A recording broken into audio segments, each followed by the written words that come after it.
J'ai une bonne et une mauvaise nouvelle pour toi. Par quoi je commence? Par la bonne, j'en étais sûr. C'est possible de changer le monde parce que d'autres l'ont fait avant toi. Ça, c'est la bonne nouvelle. Tu ne trouves pas que c'est une bonne nouvelle? Ben si, tu me dis toujours qu'il y a trop de violence, qu'il n'y a pas assez de respect entre les gens, trop de pollution, trop de ci, trop de là. Donc oui, c'est une bonne nouvelle. Tu peux changer le monde. La mauvaise, c'est que c'est pas facile du tout. C'est pas facile parce qu'en fait, pour changer le monde, tu dois commencer par te changer toi-même. Et donc, quand je te dis ça, j'invente rien. Il y en a d'autres qui ont pensé à ça bien avant moi, qui ont mis ça sur papier noir sur blanc. Tu peux entendre des proverbes très connus comme « Soyez le changement que vous voulez dans le monde »,« L'avenir est ce que vous faites maintenant », ou encore « L'exemple n'est pas une bonne manière de convaincre, c'est la seule ». Donc finalement, ce sont plein de choses qui te disent que oui, il est possible de changer le monde, mais ça commence par une expérience qui t'est personnelle. Et ça, c'est plutôt une bonne nouvelle parce que moi, ça fait partie de mes motivations. Si je t'ai persuadé qu'en fait, je n'ai aucune action possible sur le monde, je pense que j'aurais encore beaucoup moins de motivation à me lever le matin pour faire ce que je fais au quotidien. Alors pourquoi tu dois commencer par te changer toi-même? Parce qu'on ne change pas les autres. On peut éventuellement leur montrer un exemple, et puis ils seront libres de le prendre ou pas, mais on ne change pas les autres si ce n'est par la force. Et donc, je ne t'invite pas à changer les autres par la force. Alors, comment est-ce qu'on fait pour changer le monde? Ça, c'est quand même une question qui est très intéressante. Comment est-ce qu'on peut, quel statut, quelle stature on va prendre pour être donc quelqu'un qui peut avoir un impact finalement sur son environnement et qui, du coup, à partir du moment où il a un impact sur son environnement, il change le monde parce que finalement les deux sont liés. Alors on peut changer le monde à grande échelle et puis on peut changer le monde à une plus petite échelle, c'est-à-dire son monde, son environnement direct. C'est déjà un grand changement puisque c'est finalement ce que toi tu vis, ton environnement direct. Alors pour voir quelle posture confortable entre guillemets, tu peux adopter pour être dans cette dynamique de changement. Je voudrais partager avec toi un concept que j'ai lu dans un livre de Osho qui s'appelle La liberté. Alors Osho, c'est un auteur qui est quand même particulièrement décrié, il ne plaît pas du tout à tout le monde. Je pense que c'est quelqu'un qu'il faut pouvoir lire au second degré avec un certain niveau de conscience, sinon effectivement c'est quelqu'un qui est plutôt un provocateur. Et si tu lis Osho au premier degré, je pense que tu ne comprends pas tout ce qu'il essaye de dire et tu peux effectivement te dire que ce gars est complètement fou, que c'est un anarchiste qui est capable de foutre la planète en l'air avec ses concepts. Par contre, si tu arrives à tirer l'essence de ce qu'il y a derrière, de toute cette philosophie, je pense que Osho est un auteur très intéressant à lire, surtout au sujet de la liberté. Bref, je vais revenir avec toi sur ce petit concept que j'ai lu dans ce livre, La liberté d'Osho. Je voudrais te parler du mouton, du révolutionnaire et du rebelle. Alors le mouton, c'est celui qui suit la masse. Il suit la masse parce que ça le rassure en fait. Et en fait le mouton, il fait comme les autres parce qu'il se dit si je fais comme les autres, c'est que je fais bien. Donc pour se donner une bonne conscience de bien faire, il essaye de faire comme la majorité des gens. Ça, c'est le mouton. Le révolutionnaire, lui, il change les choses mais plus par la force. Il a une capacité destructrice. En fait, le révolutionnaire, il veut changer quelque chose, il veut retirer quelque chose et en fait, il utilise un peu la méthode bûcheron. Le problème avec la méthode bûcheron, c'est que bien souvent, le bûcheron, quand il abat un arbre, il ne sait pas encore quel arbre il va replanter derrière pour le remplacer. Eh bien, le révolutionnaire, c'est un petit peu ça aussi.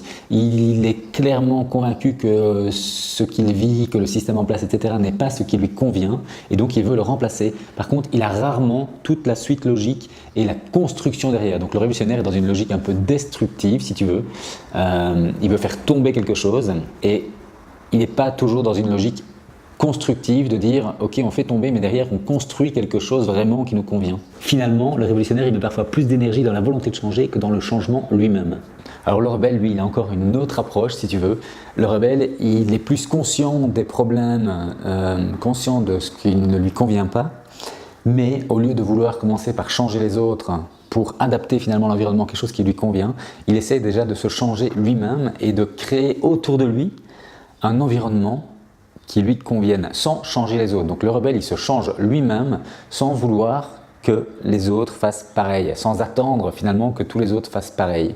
Donc le rebelle, il fait avec les outils qu'il a à sa disposition, il commence par changer des petites choses chez lui, son mode de consommation, son mode d'alimentation, la manière dont il communique avec les autres. Voilà, il essaye, il expérimente, il est dans un champ d'expérimentation finalement et c'est ça qui le rend vivant, le rebelle. Alors le rebelle, il n'est pas parfait, il sait aussi que les choses ne sont pas toujours parfaites autour de lui, simplement il fait de son mieux et puis surtout il a pris conscience que le jugement, que juger les autres pour ce qu'ils font, ça n'apporte vraiment pas grand chose et que donc il vaut mieux commencer par se changer soi-même en n'espérant pas que tous les autres fassent pareil en fait. La meilleure manière de convaincre quelqu'un, c'est de lui montrer un exemple. Quand tu fais quelque chose et que ça marche, ça commence à intéresser les autres. Si tu dis qu'il faut faire quelque chose, mais qu'il n'y a personne qui peut voir que ça marche, tu n'intéresses personne parce que tu dis tu devrais faire ça. Mais si tu n'apportes pas la preuve que ça fonctionne, il n'y a personne qui va s'intéresser à ce que tu fais. Donc tu es obligé finalement de passer par cette étape de faire les choses pour toi et de pouvoir partager ce qui a fonctionné pour toi pour que peut-être les autres suivent ton exemple. Donc si tu veux changer le monde, tu dois passer par cette phase de rebelle qui expérimente pour lui et qui partage ensuite éventuellement avec les autres. Donc, quand j'étais petit, j'étais un mouton. D'ailleurs toi aussi probablement que tu étais un mouton parce que c'était rassurant d'être un mouton en fait. Tu faisais comme les autres et en faisant comme les autres, tu avais l'impression de bien faire. Donc ça, c'était quelque chose qui était bien. Puis en grandissant, tu t'es rendu compte que bien les moutons, en fait, ils sont dans un enclos. Les moutons, ils ne sont pas tout à fait libres. On leur dicte leur manière de vivre. Et c'est le berger qui fait ça. Et donc, globalement, en grandissant, le mouton devient petit à petit un révolutionnaire. Quelqu'un qui se met contre le berger, qui lui impose des règles. Et voilà, donc ça, c'est une première étape de changement qui est super intéressante, c'est le moment où finalement tu prends conscience, tu prends ton libre arbitre et tu te dis non, je ne suis pas d'accord avec ce qu'on m'impose et je vais faire autrement. Et pour faire autrement, eh bien, tu prends la force et tu trouves comme solution que peut-être il faudrait changer de berger. Le problème, c'est que révolutionnaire, c'est un métier dangereux parce que finalement, tu emmerdes tout le monde. Tu emmerdes les autres moutons qui n'ont pas envie de changer quelque chose dans leur vie et tu emmerdes aussi le berger parce que tu viens le perturber, tu viens lui dire écoute, je prendrai bien ta place. Et donc, c'est un métier dangereux, révolutionnaire. Parce que finalement, quand tu te retrouves en face d'un troupeau de moutons avec l'idée de leur faire changer de direction, eh bien, c'est pas possible. Si tu es un mouton au milieu d'un troupeau de moutons et que tu leur dis non les gars, allez par là, tu vas te faire écraser par les autres moutons. La seule manière, quand tu es un révolutionnaire, de pouvoir avoir une influence sur le groupe, c'est finalement de prendre la place du berger et de devenir exactement la personne que tu n'as pas envie d'être, celle qui impose les règles aux autres. Donc à partir de là, il te reste la troisième possibilité, celle de devenir le rebelle. Parce que finalement, rebelle, c'est plus indépendant comme statut. Rebelle, tu pourrais le considérer un peu comme un mouton déguisé, c'est-à-dire c'est un mouton qui est dans le troupeau, mais qui finalement fait exactement comme il a envie. Il n'écoute pas toujours les consignes du berger et il expérimente dans son coin des choses. Donc ça, c'est quelque chose qui est plus propre aux rebelles. Alors je suis sûr que tu es en train de te dire, mais qu'est-ce qu'il me raconte avec ces histoires de moutons, de révolutionnaires et de rebelles? Je ne vois vraiment pas le rapport avec le TDAH. Eh bien moi, le rapport, je le vois, pour moi, il est gros comme une maison. Pourquoi? Parce que quand tu as quelqu'un qui réfléchit beaucoup, qui se pose sans cesse des questions, qui se demande sans cesse comment on pourrait faire autrement pour que la société fonctionne mieux, qui est très empathique, hypersensible, etc., etc. Tout ce que tu vas retrouver dans un cerveau TDAH finalement, eh bien cette personne, elle a une forte tendance à devenir révolutionnaire parce qu'elle prend conscience, elle vit le fait que les choses ne sont pas tout à fait parfaites et donc elle va avoir une envie à l'intérieur de changer quelque chose. Et donc oui, je pense qu'un cerveau TDAH, dans l'âme, il est profondément révolutionnaire. Simplement, ce que je veux arriver à dire ici aujourd'hui, c'est que je pense que être révolutionnaire, ça n'apporte pas le bonheur parce que ça n'apporte pas ni la tranquillité ni la paix intérieure. Finalement, ça change un rapport de force, mais tu ne résous pas le problème que tu voulais résoudre à la base en étant un révolutionnaire. Donc voilà, ce que je voulais dire, c'est que révolutionnaire, pourquoi pas, c'est une étape de vie, mouton, révolutionnaire. Par contre, je pense que le statut de rebelle et un statut qui est plus propre à un cerveau TDAH. C'est un statut qui est beaucoup plus indépendant. Finalement, c'est le statut freelance de la philosophie. Tu peux ne pas être d'accord avec ce qui se fait, ce qui se dit, être conscient que finalement, c'est pas comme ça qu'il faudrait faire pour toi, mais ne pas attendre que tout le monde fasse ce changement-là maintenant. Par contre, toi, tu commences à appliquer ce changement chez toi. Et donc ça, à mon avis, c'est ce qui peut t'apporter le plus de sérénité, le plus de bonheur, le plus d'intégrité et de cohérence. Et attention, intention, intégrité, cohérence, ce sont les 4 piliers de la conscience. Donc, si tu veux vivre d'une manière plus consciente dans ton monde, eh bien, je t'invite à être plutôt rebelle que révolutionnaire. Là, je t'ai expliqué les différences finalement entre le rebelle et le révolutionnaire. Ce qu'on n'a pas dit, c'était qu'il y avait quelque chose qui était très commun entre le rebelle et le révolutionnaire, c'est à la base la recherche de liberté. Simplement, il y en a un qui veut se libérer de quelque chose, le révolutionnaire, il veut se libérer d'un système en place, et le rebelle, lui, il veut se libérer pour quelque chose. C'est-à-dire que le rebelle, il a en tête ce qu'il va faire de sa liberté. Et ça, c'est fondamental. C'est vraiment l'idée de plus réfléchir en fait le changement. C'est-à-dire que le changement pour le changement, c'est bien, mais si tu peux réfléchir le changement, c'est-à-dire que je change ça chez moi parce que je sais ce que je vais faire derrière, là tu apportes une dimension supplémentaire qui est le sens de la vie. Tu as le pourquoi. Le pourquoi, c'est un super moteur pour les TDAH parce qu'à partir du moment où tu sais pourquoi, tu as ta ligne de conduite. Tu as en fait ta boussole qui te donne une direction. Tu sais pourquoi. Et finalement, tu vas être perdu dans ta vie comme tout le monde parce que tout le monde fait des détours, tout le monde a des problèmes, tout le monde vit des choses difficiles.